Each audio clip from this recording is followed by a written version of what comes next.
Claro, yo ahora que venimos como de vacaciones, de todos los temas que ha habido el verano, es que es un verano movidito informativamente. Bueno, tampoco te creas que ha habido tanto. No, pero especialmente en agosto ha habido como, yo creo que 2 o 3 temas importantes. Bueno, 3 temas Mira, importantes. yo el verano lo resumo en 3 cosas. A ver, dime. Tamara Falcó, Sí. descuartizador en Tailandia y Rubiales. Apaga de contar. Y yo añadiría más? pechos de Amaral. Pechos de Amaral también. Y creo que también ha habido elecciones. Alguien dice algo sí, dijo ha alguien de eso, pero, vamos, pero yo no recuerdo eso. Yo tampoco lo recuerdo. ¿Y tienes tema favorito y del además verano? La verdad es que ninguno de los 3. ¿Qué quieres que te diga? Me parecen, son muy diferentes, pero cada uno de ellos me parece terrible. Por ir al último, iba a decir menos escabroso. Casi prefiero las elecciones esas que creemos que ha habido. Bueno, si quieres ahora, podemos empezar por las elecciones. Qué pereza, pero bueno, si quieres. Ahora hablamos de elecciones. Vale. Vamos a hablar de Rubiales antes, que seguro que da menos pereza todavía. Una de las cosas que hago cuando busco a los invitados, busco a lo mejor pues, Cristina Cifuentes en Twitter o X, como se llama ahora. Y mucha gente me ha sorprendido que se ha acordado de ti con el caso Rubiales. No sé si te habrá llegado, supongo. Cuando Rubiales dijo lo de no voy a dimitir, y entonces han acordado, pues me ha recordado a Cristina Cifuentes cuando decía lo de no me voy, me quedo, voy a seguir siendo vuestra presidenta. Fíjate, pensaba que se habían acordado de mí no tanto por eso, sino porque está sufriendo un linchamiento y yo sufrí un clarísimo linchamiento. Creo que el mío fue peor. ¿Peor que el de Rubiales? Yo creo que sí. Sí, porque a mí no me apoyó nadie, ni siquiera los míos. Sí, fue más duro, duró mucho más tiempo y sí, creo que el mío fue peor. Pero es verdad que él está sometido a un linchamiento, al margen de que yo creo que debe de dimitir y al margen que creo que lo que ha hecho está fatal hecho. Pero una cosa es eso y dejar que actúe el Estado de Derecho, las instituciones y demás, y otra diferente son los linchamientos, las hordas tuiteras y mediáticas contra una persona. Yo eso quizá porque lo he sufrido siempre voy a estar en contra, siempre. Esto que se conoce como la pena del telediario, y que va acompañada de eso, de juicios paralelos y además irreversibles, porque es una pena totalmente desproporcionada. O sea, yo, por ejemplo, después de sufrir esa pena durante meses, mañana, tarde y noche, televisión, radio, medios escritos, por todos los lados, cuando finalmente yo gano todos los juicios de todos los asuntos que tenía, pues, bueno, no te digo que me dedicaran las mismas portadas, es que ni una portada, o sea, es como un... Entonces, da igual, hay una desproporción. En cualquier caso, yo he aprendido en la vida que el sufrimiento personal es lo único que no tiene... Ahí se queda. Lo puedes superar, puedes seguir adelante, pero el sufrimiento no hay compensación posible. Por eso a mí... Te digo el caso de Rubiales o cualquier otro caso de linchamiento de una persona. No, estamos viendo incluso ahora, casos en Twitter, me niego a llamarlo X, no lo llamaré en los más, nunca lo llamaré Pues X. fíjate, yo que llevo más de 15 años. Lo llamaré Twitter y así seguirá siendo. Esto como cuando cierro un supermercado la gente lo sigue llamando igual. De galerías preciados todavía.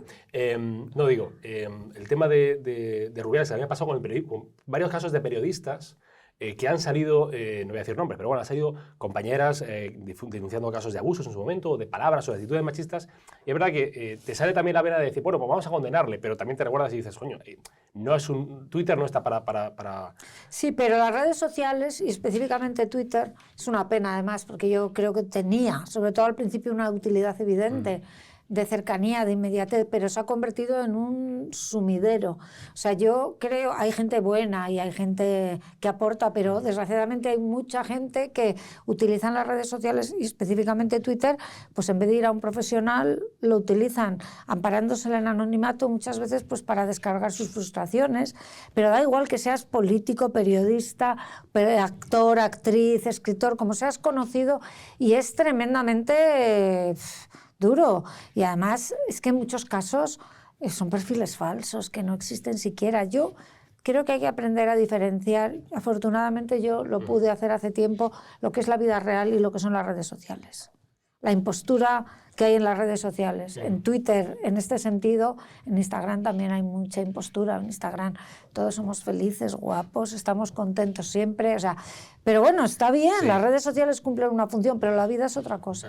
No hay que perder de vista lo que es cada uno. Claro, ya por cerrar el caso Rubiales, pero muchos jugadores de fútbol hablaban del se acabó, ¿no? Que después se ha trasladado incluso, como decía, a periodistas mujeres que han denunciado casos de machismo o de acoso. Pero a todos los niveles. Te iba a decir, ¿tú crees que haría falta un Me Too o un Se Acabó en la política patria?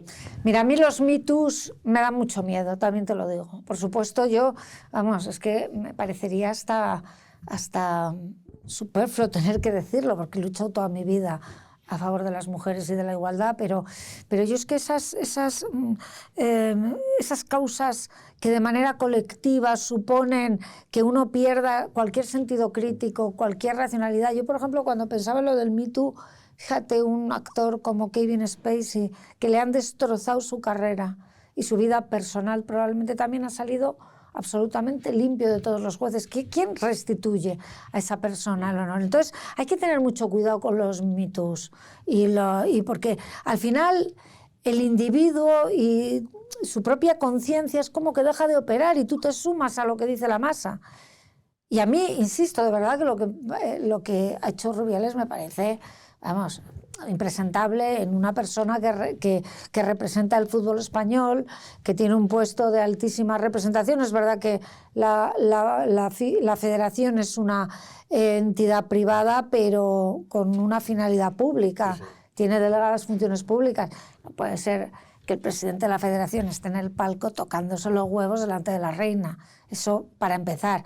Y lo del piquito, bueno, a mí me parece lamentable. Ahora, es que nos estamos volviendo locos. De repente vamos a comparar esto, que insisto, estoy en contra, con una violación en manadas, que nos hemos vuelto locos. Me parece que ha habido, que mucha gente lo ha dicho, una sobreactuación, una sobreindignación. No lo sé si eso del gobierno, de verdad que no. Gobierno. No, por parte del gobierno lo que me parece que ha habido es, en primer lugar, una torpeza y una chapucería indescriptible. Porque que salga el ministro de Cultura pidiendo una determinada sanción en aplicación de la ley del deporte y que luego el propio Consejo Superior de Deportes, que está presidido por el secretario de Estado de Deportes, no es un organismo ajeno al gobierno, resulta que no puede aplicar esa ley porque no les ha dado la gana o no han podido, no han sabido, no han querido desarrollar la ley reglamentariamente. Eso es de una chapuza total. Eso por no hablar de la hipocresía. O sea, el gobierno de Pedro Sánchez ha estado protegiendo a las Rubiales. Ha habido muchos periodistas que llevan años denunciando irregularidades en el seno de la Federación de todo tipo. Y Pedro Sánchez y el gobierno de Pedro Sánchez y el Consejo Superior de Deportes no solamente ha mirado para otro lado, sino que ha directamente echado tierra encima. Y entonces ahora vienen pretendiendo liderar porque se ha creado una inquietud social y entonces ahora ellos quieren liderar. Me parece de hipócritas. Dejado el tema Rubiales, ya sabes que estamos adentrándonos en el purgatorio y también en esta nueva... Perdona que te interrumpa, Dímelo. Es que no me puedo dejar esto en el tintero. Dímelo. Y ya la vicepresidenta Yolanda Díaz pidiendo paridad. Hombre, decía vicepresidenta, equiparación salarial. Sí, ¿no? bueno, y paridad también. Sí. También pidió la equiparación salarial, vale. Cosa que es absurda porque no, es que depende de la publicidad. Es como si pedimos la paz universal en el mundo, en un concurso, pues lo mismo esto. Pero respecto a la paridad en los órganos de gobierno, en concreto en la federación, que también la pidió, hombre, yo le pediría que empezara por implantar la paridad en el propio Ministerio de Trabajo, donde no existe. Sin ir más lejos, los inspectores del trabajo son mayoritariamente hombres y muy pocas mujeres. O sea que es que todo esto yo creo que se ha tratado de hacer una utilización política que al final nos desvía del verdadero objetivo. Hablado del caso Rubiales, ya que estamos adentrándonos en el purgatorio, en esta nueva temporada, digo nueva temporada porque en realidad como los programas no han parado... Bueno, esto es continuo. ¿Sabes? Que la vida esto está muy bien, porque eso significa que el purgatorio tiene éxito y la gente lo ve. Exactamente, muchas gracias, Cristina. Siempre preguntamos por su relación con Dios de los invitados. Tengo entendido que eres... Después, digo, te pido permiso antes de tutearte. Después sí, gente me critica. Después no, ¿para qué tuteas? Te pido, por favor, que me tutees. Aclaremos esto. Digo, he leído que te declaras, siempre te has declarado agnóstica. Bueno, yo creo que son temas muy personales y las relaciones que uno tiene con Dios o no tiene son variables, depende de las circunstancias de la vida. Es verdad que yo estoy bautizada y sí que he procurado que mis hijos tuvieran una educación parecida a la que yo tuve. Ellos han ido a un colegio religioso porque yo creo que es bueno pues, que tú recibas una determinada educación y yo estoy totalmente de acuerdo con la educación que se imparte en los colegios católicos y luego ellos ya, de mayor, pues ya que decidan, bueno, ya son mayores, de hecho. Agnóstica entonces, pero no demasiado. Bueno, es que es una pregunta, te vuelvo a decir, la relación con Dios es una pregunta muy personal. Lo que sí que he sido siempre, vale. Y cuando he ocupado puestos en la administración todavía más, absolutamente respetuosa con la Iglesia y sobre todo con el hecho de que España es un país católico. Nosotros, nuestra cultura en España y en toda Europa es la tradición judío-cristiana, y yo creo que sí, que ha hecho cosas muy positivas la Iglesia, y a mí me parece que es algo que hay que tener en cuenta y que hay que respetar. Es que llegué a leer que marcaba la casilla de la Iglesia en la declaración de la renta. ¿Esto es verdad o lo que he leído está mal? Pues es que yo no sé cómo has podido leer eso. Eso lo he leído de internet, que sabes que son muy pues malvados. En internet se inventan muchas cosas y eso más que nada por una razón, porque yo eso no lo he contado jamás. O sea, no se me ocurriría a nadie decir a quién marco yo en la casilla de la renta. Ahora, si me lo preguntas, que es la primera vez que me lo preguntan, te digo que sí, que en ocasiones he marcado la Iglesia, pero esto es primicia porque quien lo haya dicho antes se lo ha inventado. Quien nos cite, que citen al purgatorio. Efectivamente. Y la última ya empezamos, siendo agnóstica o no agnóstica, católica o no, si me preguntamos cuál es el peor pecado, cuál es el pecado que más rabia te da, o la mala fe de una persona que más rabia te da, la envidia, el odio, la mentira, el engaño. La falta de lealtad, quizá. Y la mala educación. Porque la has sufrido, digo. Y la mala educación, que no es exactamente un pecado, pero es algo que dificulta mucho las relaciones en todo orden. Cristina Cifuentes, bienvenida al Purgatorio. Gracias de verdad por estrenar con nosotros esta segunda temporada del Purgatorio. Y además yo no doy entrevistas... ¿Al tuntún? No. Das pocas entrevistas, ¿eh? Pues mira, no he dado ninguna a ningún medio político. Ni le he dado ni creo que la vaya a dar. ¿Y esta es la primera? La primera. Político. Honrados, emocionados y agradecidos. No, hombre, tampoco gracias, es eso, pero es verdad que me gusta vuestro formato. Muchas gracias, muchas gracias. Y nosotros creemos que eras buena invitada y por eso le pedimos, se puede desvelar, ¿no? Claro, a Isabel Rábago, que vino que ya muy aquí, amiga, que es amiga tuya, me dijo, no, si es que estuve cenando el otro día con ella, pues ya, bueno, pues está aquí Cristina Cifuentes, que abandonó la política hace ya... 5 años. 5 años, que parece una vida. Un poco más, sí, 5 años y un poquito. Que parece una vida, bueno, parecen varias vidas, yo creo que... Yo he vivido varias vidas. Ha vivido varias vidas, pero la gente se sigue acordando de su paso por la política, de su paso por la delegación del Gobierno de la Comunidad de Madrid, por la presidencia de la Comunidad de Madrid, después todo lo que pasó, que ya lo sabemos, y después su nueva vida y la abogacía y París un tiempo y la televisión. Bueno, no es exactamente así. Se han inventado muchas cosas sobre mí en estos últimos años. Desmintámoslas, y yo, entonces. no, pues es que ya me da igual. O sea, que publicaban que se me había divorciado, es que me da lo mismo lo que digan de mí. ¿Sabes cómo te digo? Yo estoy en una situación en la que me importa lo que piensen de mí, la gente a la que quiero y que me quiere, y lo que escriban o digan me da igual, yo no, es que no desmiento. Pero vamos, es verdad que ahora estoy viviendo otra vida completamente alejada de lo que eran mis anteriores vidas. ¿Más la feliz? Política, sí. Bueno, a ver, ahora soy feliz. Me ha costado, porque mi salida de la política fue muy traumática. O sea, para mí la política no era solo un trabajo, no era una actividad, era mi vida, era una cosa tan vocacional. O sea, yo le dediqué mi vida tanto a la delegación del Gobierno como a la Comunidad de Madrid, no solamente porque trabajaba 14 y 15 horas al día, sino porque era una actividad constante y renuncié a muchísimo. Familia, amigos, actividad, pero fui muy feliz.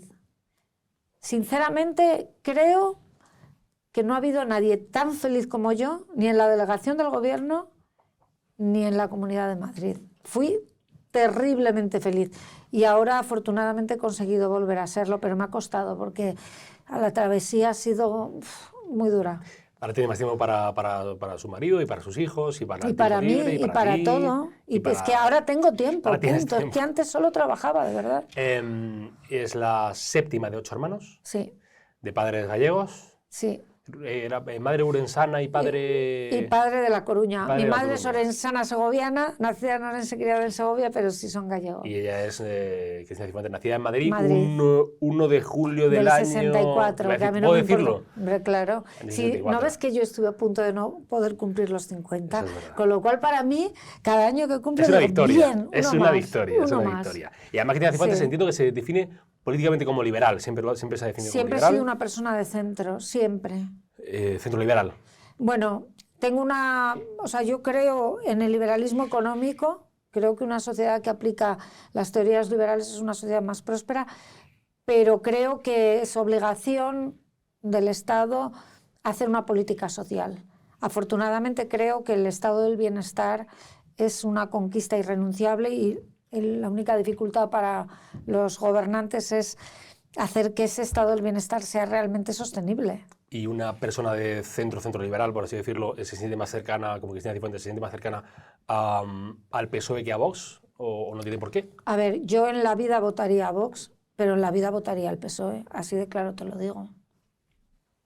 No, es que no es cuestión de decir estoy más cerca. Sigue votando el PP, eso sí. Bueno, yo no voy a decir a quién voto, y ni si voto, es que eso es privado. Pero lo que sí que te digo es que a Vox no le votaría, y al PSOE tampoco, por supuesto, y mucho menos todavía a este PSOE. Yo nunca voté al PSOE, nunca. Pero a este PSOE ya, vamos, al sanchismo, que me parece que encarna lo peor del socialismo. Jamás. Se lo pregunto de otro modo. Si se siente más cercana, por ejemplo, o te siente más cercana a un PSOE de García Paje que a un Vox de García Gallardo. A ver, a mí en la vida en general y a medida que voy cumpliendo años más, no me gustan las cosas blancas o negras. A ver, algunas cosas son blancas y negras, pero muy pocas. Entonces, hay gente en Vox estupenda. Y yo tengo muchos amigos en Vox y creo que a Vox no se la puede criminalizar, es un partido democrático. A mí tiene cosas que no me gustan y no me gustan nada, por eso no los votaría, pero tienen otras cosas con las que coincido. Y en determinada parte del Partido Socialista igual, yo no les votaría en la vida. Yo tengo muchos amigos en el Partido Socialista, personas a las que aprecio, personas que me consta que son buena gente y que trabajan además con una vocación de servicio público. Es que no vivimos en un mundo de buenos buenísimos y malos malísimos. Hay una novela que te recomiendo muy interesante, es un cuento corto en realidad, de Italo Calvino, El Vizconde de Mediado, en el cual una persona, consecuencias de la guerra, queda partida en dos mitades, una tremendamente buena y otra tremendamente mala, y al final la conclusión es que casi tan malo es lo uno como lo otro, que al final los seres humanos somos un compendio de cosas buenas y cosas malas, que es lo que hace de nosotros humanos. Italo Calvino lo recuerdo mucho porque fue el que dijo esta famosa frase de los periodistas, que era periodista. Los periodistas somos un océano de sabiduría de 1 centímetro de profundidad. Entonces, bueno, ahora, según de quién se hable, pero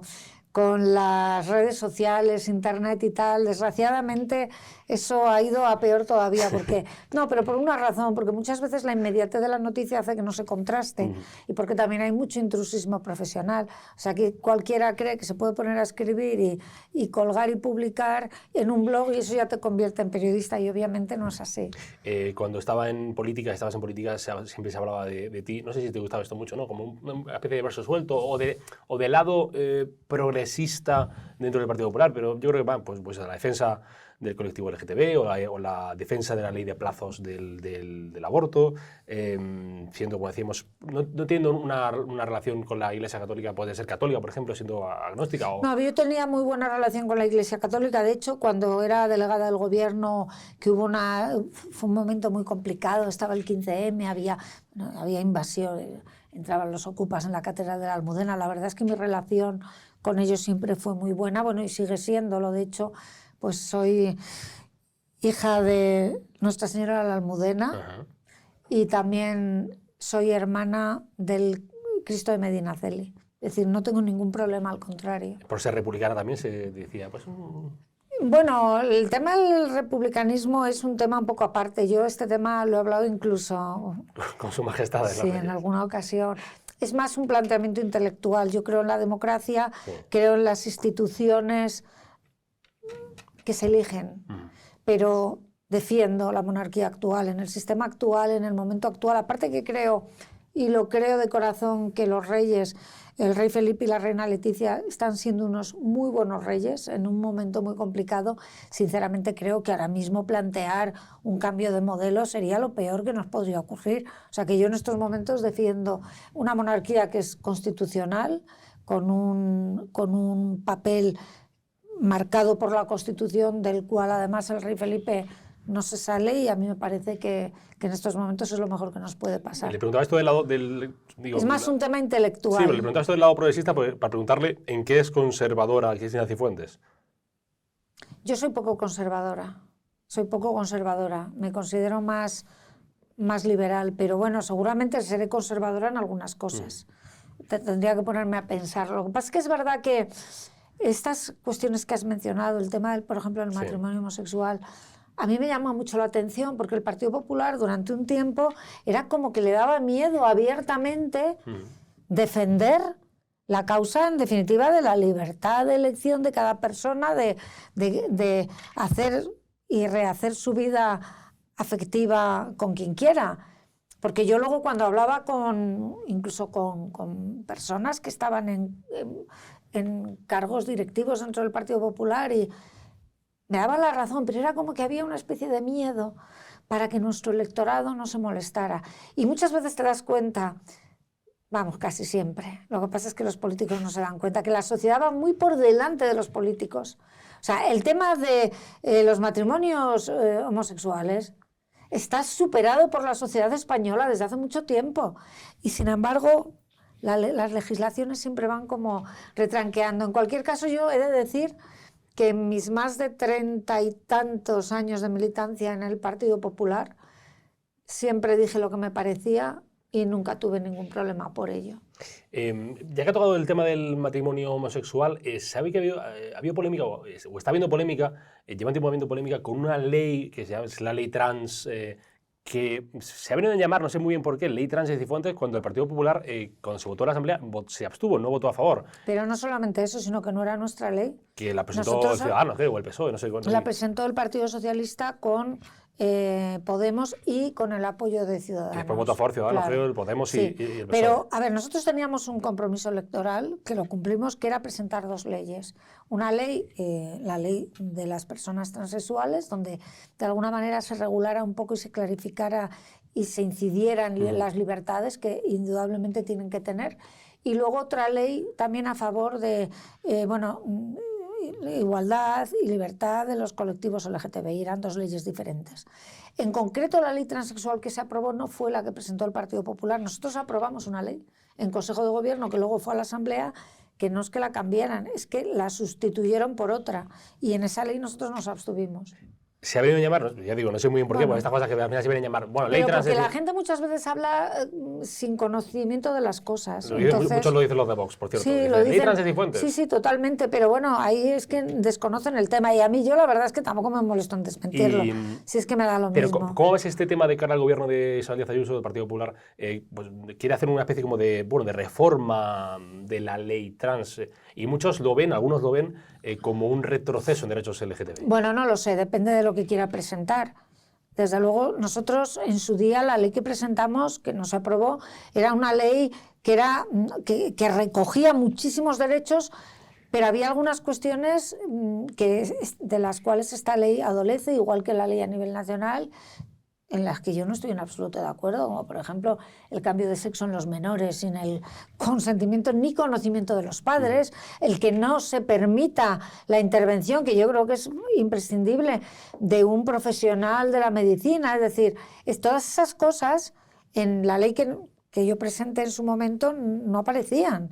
Entonces, si Isabel Díaz Ayuso va a reformar la ley, que no lo sé, pues habrá que ver efectivamente qué texto presente. Yo lo que espero y confío es que ella no retroceda en derechos y libertades y, sin embargo, que sí corrija las disfuncionalidades indudablemente que hay en la ley actual. ¿Cómo es tu relación con la política? Pues te noto siempre como mucho más liberada, mucho más alejada. Si te sigue de verdad interesando mucho la política... A ver, fíjate, te voy a decir una cosa. Durante un tiempo yo me mantenía deliberadamente alejada porque me dolía, no lo podía evitar, me dolía quizá por todo lo que la política ha significado para mí, por todo lo que yo le he dado a la política. Me dolía el Partido Popular, me dolían determinadas personas, me dolía. Ahora que ya no me duele, lo veo con interés, pero lo veo desde la barrera. Es más, me di cuenta, fíjate, en qué momento ya tenía superado todo eso, cuando me di cuenta también que lo que me producía era muchísima pereza, y lo ves como y dices, Dios mío. es como el día de la marmota, Sí. porque ves muchas veces las mismas cosas, las mismas personas, las mismas situaciones, gente que lleva 20 años de su vida haciendo lo mismo. Me da mucha pereza todo eso. ¿Y sigues creyendo en la política? Sí, sigo creyendo en la política por dos cuestiones. En primer lugar, porque creo que es imprescindible. Nuestro sistema indudablemente tiene muchos defectos, se pueden corregir muchas cosas, hay cosas que están mal, pero es el mejor sistema posible y es necesario además, es la única manera de transformar la sociedad, la única manera de hacer cosas desde la gestión, desde la política. Y luego además sería tremendamente injusto si no dijera que sí, porque a mí me ha dado muchísimas satisfacciones. O sea, unas satisfacciones que probablemente no sea lo que la gente cree, pero que probablemente esas satisfacciones compensan todo lo malo que yo he pasado. Y que me da pena ver que hay muchos políticos de mi partido y de otros que pasan por la política sin llegar siquiera a verlo de cerca. Lo que verdaderamente importa de la política, que no es lo que la gente cree. No es el poder, no es la notoriedad, no es nada de eso. Es el subidón que te da cuando tú te das cuenta que algo que tú has hecho ha tenido repercusión directa en la vida de la gente. O sea, tú sabes lo que sientes cuando de repente, como me ha pasado a mí, te pongo solamente algún ejemplo, te abraza una persona llorando y te dice que gracias al abono transporte joven y el ahorro que eso supone para esa persona en su economía familiar, ella y sus hijos pueden comer la última semana de mes. Pues claro, es que llegas a tu casa o cuando una madre de un niño con un trastorno, un TEA, te manda un mensaje que lo tengo guardado diciendo: todas las mañanas cuando veo a Adrián desayunar y sonreír, doy gracias a Dios por haberte conocido. O sea, esas son las cosas que de verdad compensan. Lo demás da igual, da exactamente igual. A ver, eres afortunado, eres privilegiado porque puedes conocer gente interesante, ir a sitios interesantes, pero lo único que de verdad importa es esto que yo te digo. Eso, o sea, es la mayor droga que hay en este mundo. Te da un subidón que todo lo demás desaparece. ¿Te emociona, digo? Sí, Te veo como... hombre, es que me emociona, ¿sabes el qué? Que todavía hay gente que me escribe al teléfono móvil, que no lo he cambiado, o a través de redes, gente con la que yo tuve relación, porque a los madrileños les sorprendía mucho que cuando me escribían yo contestaba, y a veces cogía el teléfono y les contestaba. Y entonces esa gente todavía sigue en contacto y claro que me emociona, ¿cómo no lo va a hacer? ¿Cree en la política? Digo, ¿crees en los políticos? Sí, en algunos. Sí, No sí, en todos. eso ya A en ver, algunos. políticos los hay muy buenos, Sí. menos buenos y muy malos. Esto es como todas las profesiones. Pero hay gente muy buena, ¿eh? Y hay gente que además no tiene mucha proyección, pero son alcaldes de pueblos que muchas veces ni siquiera cobran, la mayoría de las veces, pero que están ahí las 24 horas del día trabajando como locos a favor de los vecinos. Muchísima gente con vocación de servicio público. Hay más políticos buenos que malos. Lo que pasa es que los malos son mucho ruido, malísimos y sí. hacen mucho ruido y mucho daño. ¿Cómo ves al Partido Popular? Como persona que ha estado allí, que estuvo allí y que ahora Pues ya no está. veo el Partido Popular, no, yo ya no milito además en el Partido Popular, veo el Partido Popular en un momento, es una encrucijada, es muy importante, porque después de haber pasado por un proceso de deterioro y descomposición absoluta, tiene un nuevo liderazgo con un reto muy complicado por delante, porque Feijóo ha ganado las elecciones, aunque es ciertamente improbable que vaya a gobernar. Y va a ser una legislatura muy complicada. Creo que el Partido Popular cometería el peor de los errores, el peor, si siquiera llegara a cuestionar el liderazgo de Alberto Núñez Feijóo al frente del PP. Creo que sería la muerte directamente. Mira, no veas que, como algunos analistas dicen, que en el corto plazo o en el corto medio plazo el liderazgo del Partido Popular pase, por ejemplo, por Isabel Díaz Ayuso. Yo creo que plantear ahora o en el corto plazo un cambio de liderazgo en el Partido Popular sería suicida a nivel interno dentro del Partido Popular, porque plantear la sucesión hace un año no es lo mismo que ahora. Esa sucesión abriría una guerra interna entre los partidarios de uno y los partidarios de otras. Sí, decía Moreno Bonilla o Ayuso. Bueno, es que es complicado. Y esto me refiero solamente a lo que es el liderazgo interno.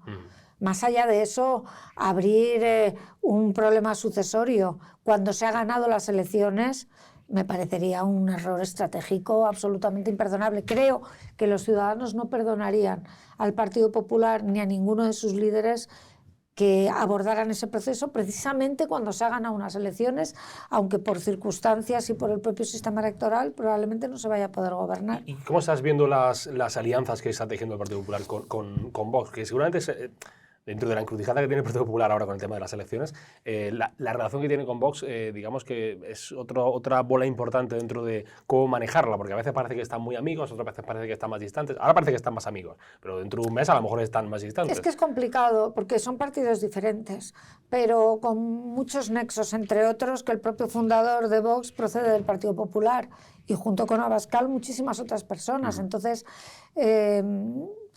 pues hay unos vínculos personales evidentes y también hay vínculos políticos porque hay muchos puntos de coincidencia. Lo que pasa es que hay puntos de discrepancia y en algunos casos son discrepancias profundas. Pero por otro lado hay que ser realistas. Es que el Partido Popular hoy por hoy necesita a Vox para gobernar. Esta es la realidad. A mí me hace mucha gracia todos estos planteamientos. Bueno, gracia ninguna, obviamente es una expresión irónica. Me hace mucha gracia, irónicamente, el planteamiento que hacía el Partido Socialista de no, es que pactan con Vox. Muy fácil. Si el Partido Socialista no quiere que el Partido Popular pacte con Vox, que permita con su abstención determinados gobiernos, como por ejemplo en Murcia, no lo ha hecho. Entonces, es una encrucijada complicada. Entiendo que no es un reto fácil. Pactar por un lado, pero por otro lado mantener esa diferencia. Si estuvieras ahora mismo en el Partido Popular, ¿te sentirías cómoda con los pactos? Es que yo no estoy en el Partido Popular, por tanto es una cosa que no me planteo. Pero vamos, creo que el mandato de los ciudadanos es que haya cambios de gobierno. Entonces no se hubiera entendido, por ejemplo, que en Extremadura el Partido Popular no hubiera pactado con Vox. Otra cosa ya es el tipo de acuerdo que tú consigas.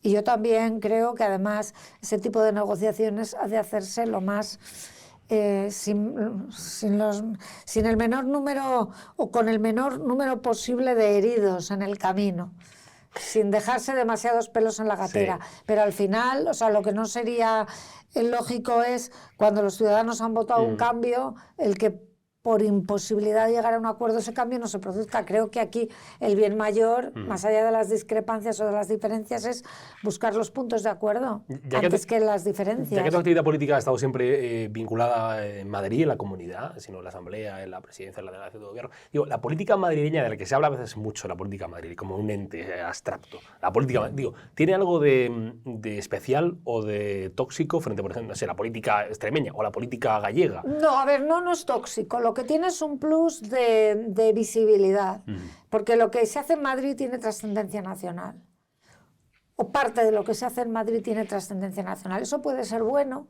pero también puede ser muy malo, porque al final tienes un foco permanente que está analizando cada una de las decisiones que tomas.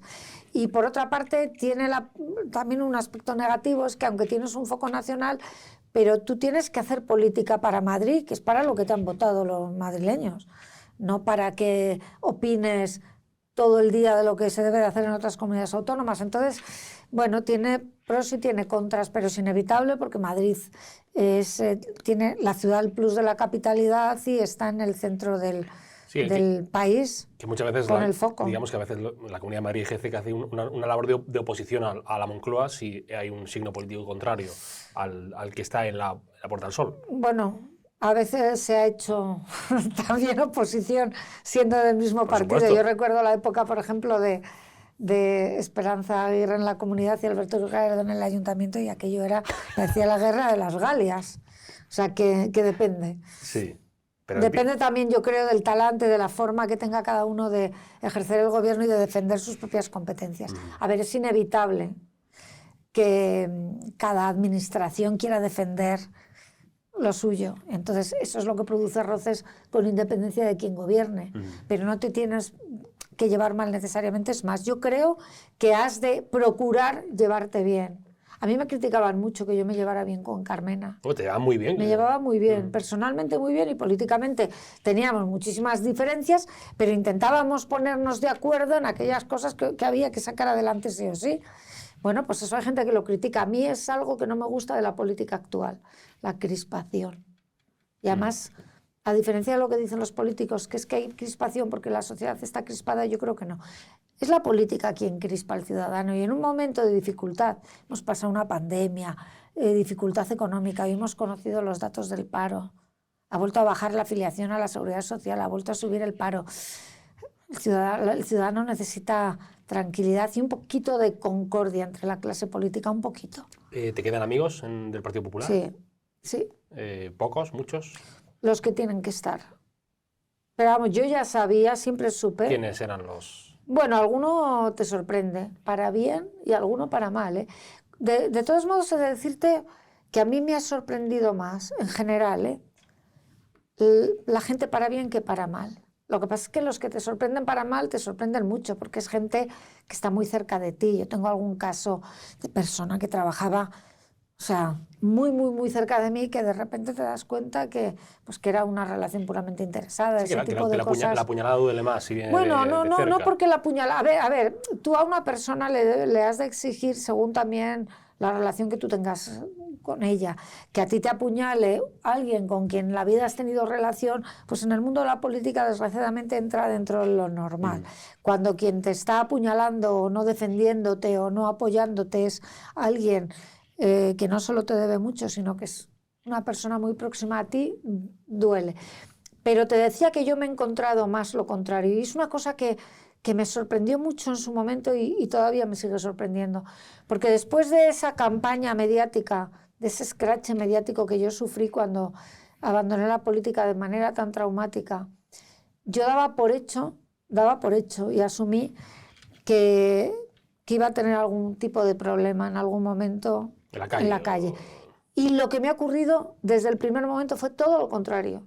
Yo lo que he notado en la calle siempre era que yo... ¿Qué te dicen por la calle cuando te ven? Pues mira, la gente es súper amable. Te piden fotos, te dicen, ¡ay, qué guapa, es más guapa al natural que en la tele! O mucha gente también dice, qué pena que hayas dejado la política. Otra gente te dice... Ahora, fíjate, me hace mucha gracia porque ya hay gente que te dice, yo te conozco de la tele. O sea, no de la lo política, que hace salir claro. en la tele, ¿sabes?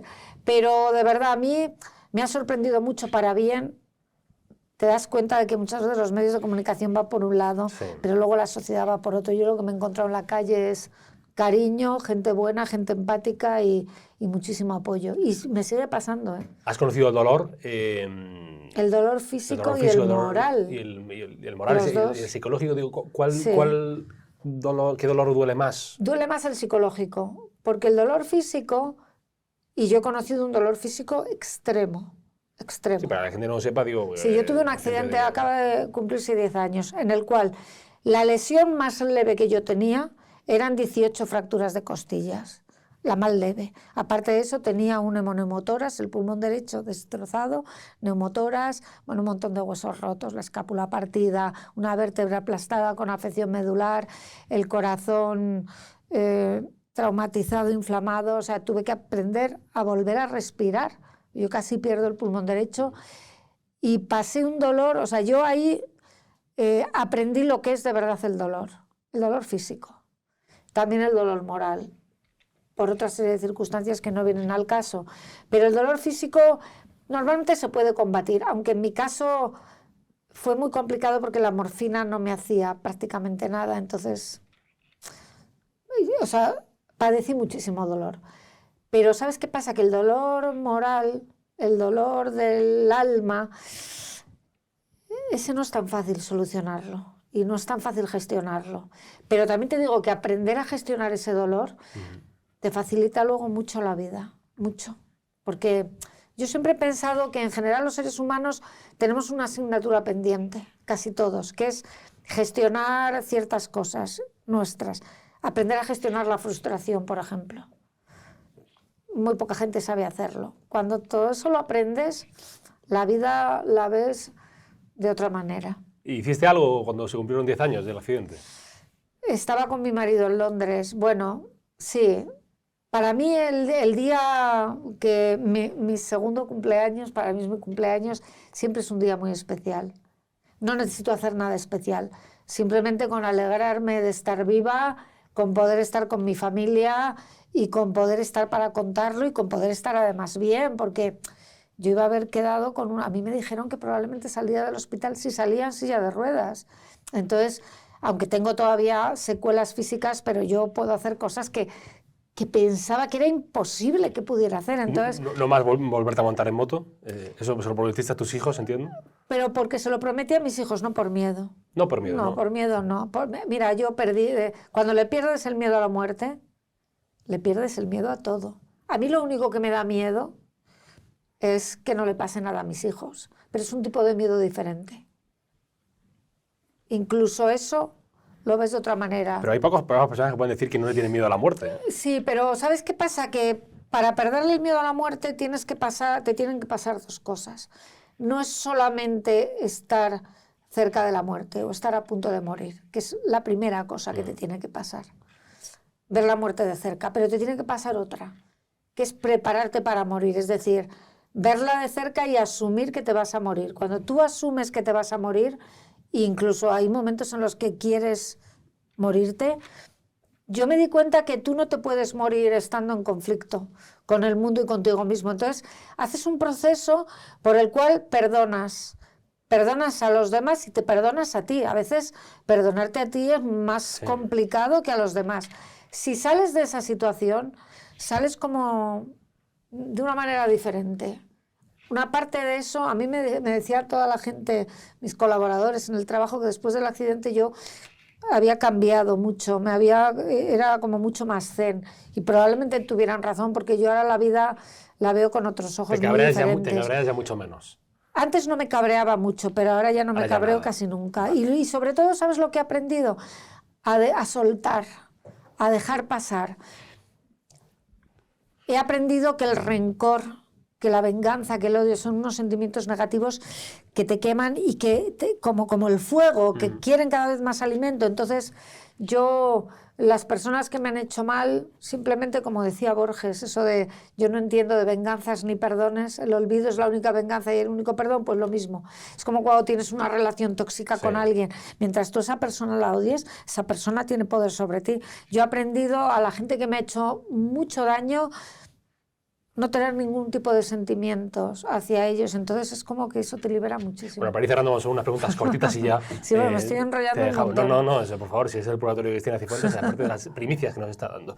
¿Eres muy cinéfila? Sí, mucho, me encanta el cine, me gusta muchísimo, me hubiera encantado dedicarme al cine, me hubiera gustado mucho ¿Pero ser actriz o por directora? Dios, no, escribir sobre cine. ¿Guionista? No, tampoco, hacer crítica de cine, sí.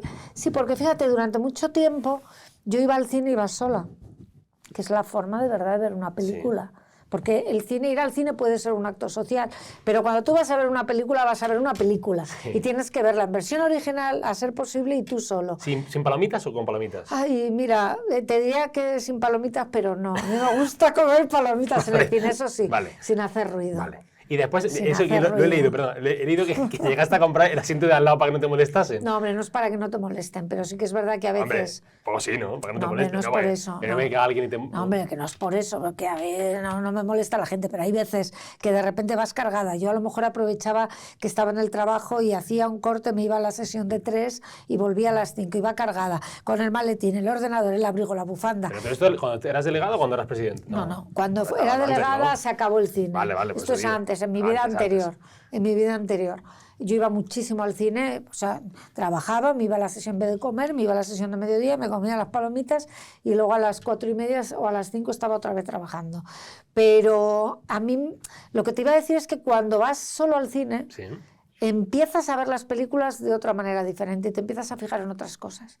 Entonces ya no es solo, te empiezas a fijar en cómo está montada la película, la dirección de actores, empiezas a aquilatar más el guión. Entonces, a mí la verdad es que me hubiera gustado mucho escribir. Bueno, la política dicen que tiene mucho de teatro, de actuación o de... Bueno, en algunos casos puesta sí. en escena también, ¿no? Bueno, algunos lo hacen muy bien, pero...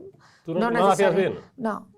A mí no me gustó nunca la escenificación, porque a mí se me nota demasiado y además no me gusta mentir, porque se me nota y me siento incómoda. ¿Tienes películas favoritas? Algo así muy, Bueno, muy a destacado. ver, Sé que es esta pregunta siempre es muy muy difícil. complicado, porque a mí, ¿sabes qué pasa? Que me gusta tanto el cine que me gusta todo. O sea, me gusta desde el cine de aventuras de Indiana Jones hasta el cine dogma de Lars von Trier. Me gusta todo. Ninfomania. También, incluso. La película potente, por lo que dicen, ¿no? Bueno, potente, son 2 películas. El Anticristo de Lars von Trier es una película escalofriante. Ya que estamos en el Te purgatorio. voy a decir por qué. Porque es capaz de filmar lo más horrible que le puede pasar a alguien, que es la muerte de un hijo, lo filma de tal forma que lo hace bello. Con una música de Bach de fondo en blanco y negro, la nieve cayendo. A mí me sorprendió sobre todo por eso, porque dices, ¿cómo algo que es terrible se puede filmar bello? O una escena final que parece casi el Jardín de las Delicias del Bosco. Bueno, es un gran director, te puede gustar o no, pero a mí me gusta el cine dogma. Película de culto, por ejemplo. Venga, va. Blade Runner. Blade Runner. Blade Runner, claramente, porque Blade Runner, a pesar de todos los años que tiene, es una película moderna. Toda la ciencia ficción ha copiado y siguen haciendo lo de Blade Runner. Y ahora estoy deseando que llegue la segunda parte de Dune. Ah, ¿te gustó Dune? Me encantó. Pues a mí no me gustó demasiado, ¿eh? Ay, pues tienes que volver a verla. A ver, la película de David Lynch, Sí. o sea, es una gran novela. A mí me gustó mucho la novela, me las leí todas porque son Hicieron la todas. primera adaptación la hizo Lynch. Sí, fue una película además que no tuvo ningún éxito, ninguno, pero luego se convirtió en una película de culto. Es una película de culto, te recomiendo que la veas. En esta otra película está muy bien filmada. Voy a buscar quién la hizo, que no sé quién hizo. Villeneuve. Ah, Villeneuve, sí. qué bueno es Villeneuve. Sí, es muy buena, está muy bien filmada. Lo que pasa es que se queda interruptus, porque es Claro, la ahí. primera parte, Sí. por eso, pero sin embargo se entiende más la historia. Se entiende más la historia. Hay que verlas las 2 seguidas. Yo lo que haré será ver la primera, el mismo día que vaya a ver la segunda y a continuación la segunda. Bueno, nosotros en casa somos muy frikis. Yo a mis hijos cuando eran pequeños les llevaba al cine, son muy cinéfilos también. ¿De qué eres friki de ir en el cine? El Señor de los Anillos. ¿Eres friki del Señor de los Anillos? Sí, y de Juego de Tronos. ¿Y del también. Hobbit entonces también te... Sí, a ver, me gustó más la trilogía del Peter Anillo, Jackson. pero a ver, no es Peter Jackson, es Tolkien. Sí, ya, Yo bueno, había es que- leído, no, pero te voy a explicar por qué. Yo había leído los libros de Tolkien hace mucho Ah, pero tú tiempo. eres de las personas que se lee el libro y después Sí. se ve la película. No, a ver, yo me leí el libro de Tolkien porque yo pensé, de hecho, durante mucho tiempo, nunca pensé que hicieran una película de ese libro. Es más, cuando vi, todavía recuerdo, estaba con mis hijos pequeños y vi un tráiler del Señor de los Anillos, me quedé flipada. Dije, no es posible. Esta película, este libro no se puede hacer película. La comunidad tolkiana, además, es una comunidad muy cerrada y muy... Hostia. Estaban esperando con uñas a Peter Jackson. Estoy aprendiendo ahora. Creo que fue el único caso donde la comunidad tolkiana en masa apoyó la película de Peter Jackson. la comunidad- Y además fue un riesgo brutal porque le dieron pues no sé cuántos millones de dólares para hacer Sí. este asunto y filmó las 3 películas seguidas. Ojo, sin saber si iba a ser un éxito o no. Ahí se la jugaron los estudios. Pero la película es maravillosa. Ahora, los libros son los libros y Tolkien no es una novela, es un universo. Y bueno, de esto podríamos hablar Pero la mucho comunidad más. tolkiana es como la iglesia maradoniana, me Sí, ha parecido. sí, como sí, son totalmente. Como religiones casi. Una religión, Pero bueno, es que es un ¿Formas universo. parte de la comunidad tolkiana, digo tú? No, oficialmente, no formo parte de ninguna comunidad oficialmente, ya bastante tengo con lo mío, pero reconozco que a mí Tolkien me gustó mucho como escritor. Yo leí los libros hace 30 años, o sea, es que te dije que me gusta el cine, pero me gusta tanto como la lectura. Yo soy lectora compulsiva, lo que pasa es que últimamente leo menos. ¿Cine español ves algo? Sí, también veo Menos cine que- español. No, veo también bastante. Me gusta mucho Rodrigo Qué Sorogoyen. bueno, Creo que es el Sorogoyen. mejor director que hay ahora mismo. ¿Viste Antidisturbios, la serie? Sí, pero... Bueno, aparte que tú fuiste delegada del gobierno. Sí, no, pero Madrid. aparte de eso, Antidisturbios me gustó menos, quizá porque conocía, pero Sorogoyen es un pedazo de actor. ¿Te gustó? Pedazo de director, perdón, y pedazo de actor que trabaja muchas veces con Sorogoyen, Antonio de la Torre. Bueno, ¿Tu tenemos favorito de la grandes... Torre? Sí, pues es que yo, aparte que es actorazo, le quiero un montón. Buen tío, Mira ¿eh? que estamos en las antípodas Sí, ideológicas. No te votaría nunca. No, No, ni yo a él, que se ha presentado además por Podemos, pero le quiero mucho y creo que el respeto y el cariño, que es mutuo, no tiene nada que ver, afortunadamente, pero, con por la ejemplo, ideología. creo que cuando se estrenó Eras Política todavía, te dedicabas... El Reino. Cuando viste El Reino dijiste, coño, pues tiene verdad, se parece mucho A ver, lo que veo. Yo quedé con Rodrigo Sorogoyen y con Antonio y me pasaron el guión del Reino bueno. y yo les hice algunas anotaciones. De hecho, si te fijas en los títulos de crédito al final, ¿Sí? en Esto agradecimientos no sabía, aparece. ¿Pero qué anotaciones hiciste? No las puedes desvelar. No, algunas Pues, sobre determinados personajes o sobre determinadas pues todo el situaciones. mundo pensó en el caso Gürtel, si se puede decir. Bueno, es muy buena película. ¿Viste, sí, muy buena. ¿viste la última? La de... Y la primera, la de Sin Perdón, ¿no? ¿Cómo se llamaba la primera? Que eran unos asesinatos en Madrid. Que Dios nos perdone. Que Dios nos perdone, peliculón. Con De la Torre y... Peliculón, sí, peliculón. ¿Y viste la de Asbestas también? Sí, bueno, Las Bestas es... Muy buena Asbestas. Es impresionante. Me quedaría hablando más rato de cine contigo, pero tengo de hecho, más... fíjate, ahora que lo pienso, en El Reino, un día yo ya era presidenta y estuve un día en el rodaje. Un día. Lo rodaban aquí en la plaza al lado de la Bolsa. Te das cuenta cómo es Rodrigo Sorogoyen como director, porque para filmar una escena donde están en el despacho, que se pelean, que hay unos inversores chinos, que tal, toda la tarde para rodar una escena. Es muy perfeccionista y eso se nota. ¿No te cabrea, digo, que una parte, y a veces lo noto, y a mí sí me cabrea, digo, ya expreso mi opinión, ya que también un poco mi espacio. Claro. Parte de la derecha española a veces le tiene como una tirria al cine español, quiero decirte que yo puedo entender que a alguien no le guste las opiniones, por ejemplo, políticas de Almodóvar, que a lo mejor a mí tampoco me gustan, pero que alguien rechace ver su cine o rechace a mí Almodóvar políticamente no estoy nada de acuerdo, pero es un grande director, a mí me gusta mucho. Es verdad que unas películas más que otras, pero tiene peliculones. Hable con ella. Sí, bueno, ¿qué he hecho yo para merecer esto? Los abrazos rotos me gustan mucho también. Sí, a mí me gustó Átame también mucho. Bueno, qué buena Átame, Antonio Banderas, jovencito. Sí. Tiene grandes películas. Hay unas que son mejores que otras, pero como director es un gran director. Lo que pasa es que es verdad que al final yo creo que el mundo de la cultura, por supuesto, cualquier persona, cualquier colectivo tiene derecho a reivindicar, solo faltaría.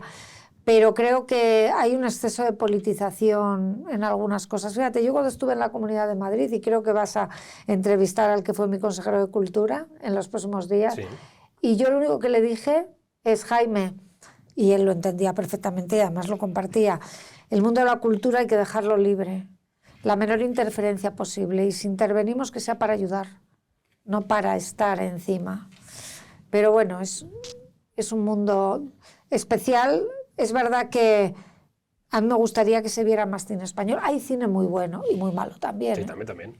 Pero hay cine muy bueno. Me gusta mucho este Cineforum. Me gusta mucho Alex de la Iglesia también como muy director. Bueno. Joder. Bueno, es que yo creo que una de las mejores películas que se ha rodado en Madrid es El Día de la Bestia. El Día de la Bestia y La Comunidad. Qué buena La Comunidad. Buena La Comunidad. Terele Pávez, que te hace un papel muy bueno. Y Carmen Maura. Esa escena ahí en lo alto con las cuadrigas. Sí, lo que pasa es que, bueno, ahí hay un poquito de truco, porque en teoría es donde estaba el BBV arriba, que hay unas cuadrigas. Sí. En teoría era... Ahí me gustaría, pero no se puede subir, creo, ¿no? A las cuadrigas.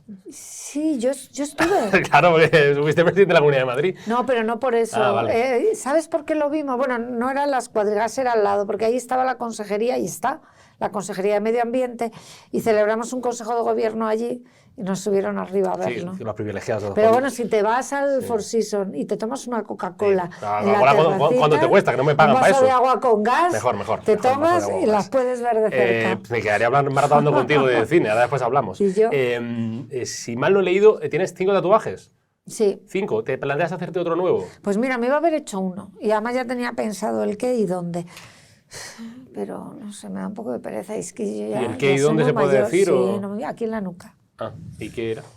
Un ojo de Horus, pequeñito. Ahora me gustan pequeñitos. ¿Qué pone la muñeca? ¿Qué significa? Esto es la letra Bao en chino. Bueno, realmente se ve la cámara, ¿no? Pero es así, o sea, es que no puedo torcer mucho porque el brazo lo tengo así. Bueno, pero es que en realidad es al revés. O sea, habría que verlo como así. Que le dé la vuelta al móvil. Es la letra Bao, que en teoría es un símbolo de protección. Digo en teoría porque a mí mucho, bueno, no me ha protegido, o sí. Depende, en algunas cosas no, pero en otras sí. ¿Aficionado a la tauromaquia, se parecen algo a los toros y la política? No, nada. Vale. No tiene nada que ver. Los toros es otra cosa diferente. ¿Crees en el horóscopo? ¿En el horóscopo crees? No, en general yo no creo o sea, creo en la ciencia. Vale. Siendo madrileña, ¿qué es lo que menos te gusta de ser madrileña? ¿Tienes algo así que digas? Me gusta mucho Madrid, o sea, y cada vez más. Soy una enamorada de Madrid, incluso del follón, quizá que a veces hay demasiado tráfico, demasiados humos. Ya veo que Pero siempre... a mí me gusta sí, la ciudad, el bullicio. Veo que siempre vistes muy bien. Digo, ¿tienes alguna política así que especial, o político que especialmente te guste como viste o como viste? Es que me da un poco de rabia, fíjate, hablar de los políticos y sus vestuarios, porque normalmente son las políticas y sus vestuarios. Claro, los hombres somos más, claro, mucho más aburridos para eso. No solo más aburridos, sino que normalmente, o sea, nunca se habla de cómo va vestido un político, pero cómo va la política de turno. Se ha vestido de tal color, lleva no sé qué. No, me gusta mucho la moda, ¿eh? Mi hija además trabaja en moda y a mí siempre me ha gustado y además creo que hay que apoyarla porque en España hay muchísimo talento y falta el apoyo de la industria. Estás en televisión, si te llamaran para Gran Hermano VIP, ¿dirías? No. Ni para Superviviente ni nada de eso. No, a ver, no por nada. Yo me gusta la televisión de entretenimiento, creo en la televisión de entretenimiento. A mí me ofrecieron ir a Supervivientes y dije que no porque... o sea, una cosa es hacer tele y otra cosa es cada cual tiene que saber cuál es su sitio. Yo, sinceramente, no me veo haciendo un reality donde la convivencia sea... No me veo, sinceramente, no, hoy por hoy no. También he aprendido que en la vida uno... Eso de decir, yo esto no lo haría jamás, menos votar a Vox y al PSOE, de lo demás casi... Y fíjate que hasta eso, si lo piensas muchas veces, dices, no, es broma. Pero no me veo yo en un reality de ese tipo. Pues bueno, Cristina, pero que lo vea mucha gente. Sí, no, sí. Sobre todo Gran Hermano, que empieza ahora. Exactamente. Me quedaría contigo. Bueno, yo hubiera hecho una entrevista solamente de cine. Ya la próxima, otro año, hacemos entrevistas solo de cine. Sí. Y nos quitamos Casos Rubiales y de series. Porque ahora tenemos la posibilidad de ver... Aunque el cine hay que verlo en pantalla grande, pero menudas series. ¿Tienes cine favorito en Madrid? Digo, para ver si nos encontramos un día. A mí me gustan los cines pequeños en versión original. O sea, Renoir... Sí, Los Princesas, tal. Pero reconozco, y ahí peco, que desde que descubrí el Palafox Luxury, donde tienes una butaca de este tamaño, donde te puedes tumbar y donde si no comes palomitas te miran raro, es decir, que ahí todo el mundo come palomitas, entonces... Vale. Pero es verdad que voy menos al cine de lo que me gustaría, ¿eh? Estuve viendo Misión Imposible.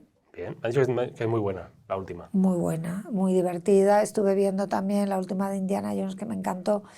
Y luego un peliculón que te recomiendo, Oppenheimer. Lo vi, Oppenheimer. Lo vi. ¿Viste Barbie? Bueno, tú fuiste a la premier, claro. Sí, estuve en la premier. ¿Y qué te pareció Barbie? A ver, la película no vale gran cosa. Para mí... ya no te invitan más. No, a ver, no, pero es que te doy mi opinión. Es divertida, te ríes y... demasiado larga para tan poca cosa. Sin embargo, Oppenheimer, que dura casi 3 horas... sí, de Nolan. Es que se te pasa, o sea, consigue un tema muy complejo y muy complicado, porque hablan de física cuántica, pero lo explica muy bien y es muy interesante y me encantó la peli. Yo siempre digo que aquí, que Franco quiso, que después me acordaba que Franco quiso hacer una bomba atómica. Y hicieron un proyecto que me hizo mucha gracia, yo esto lo leí una vez y me hizo mucha gracia, que lo sabrás tú, imagino, y lo sabrá la gente, que el proyecto de la bomba atómica de España que hizo hacer Franco en su momento se llamaba, creo que Islero, que fue el toro que mató a Manolete. ¿Ah, sí? Entonces le pusieron ese nombre y me parecía muy gracioso. Sí, y con la bomba atómica de Islero... Plantea sobre todo la película un dilema, aparte de mucha información científica que es muy interesante, pero plantea un dilema moral que yo creo que todos hemos pensado alguna vez, de lo terrible que fue esas dos bombas en Hiroshima y en Nagasaki, y la contrapartida de poder acabar una guerra que si no se hubiera terminado en ese momento a lo mejor hubiera producido millones de muertos más. Es un dilema moral muy complicado. Doña María Cristina Cifuentes Cuencas, Cristina Cifuentes, gracias de verdad por venir. Gracias a ti. Vamos, en la próxima vez te pido consejo para el cine. Antes de ir al cine, tú dices lo que no me suelo equivocar. Quede con Dios, gracias, un abrazo. Gracias.